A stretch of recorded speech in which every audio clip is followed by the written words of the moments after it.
যুক্তিতর্ক উপস্থাপন করেছেন এবং সবার যুক্তিতর্কের উপসংহার হলো তত্ত্বাবধায়ক সরকার ফেরা উচিত।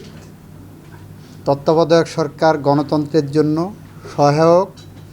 তত্ত্বাবধায়ক সরকার ব্যবস্থা সংবিধানের মৌল ভিত্তি, যে সেই ভিত্তির অন্যতম একটি উপাদান গণতন্ত্র, সেই গণতন্ত্রের ভিতকে মজবুত করার জন্য এর বিকল্প পথ আমাদের সামনে নাই। এটা সবার উপসংহার। সবাই একই সাথে উপসংহারে উপনীত হয়েছে যে তত্ত্বাবধায়ক সরকার ব্যবস্থা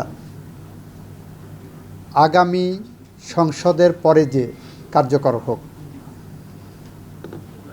সবার ভিত্তির মূল জায়গাটা হলো এই সরকার বিপ্লবোত্তর একটি সরকার।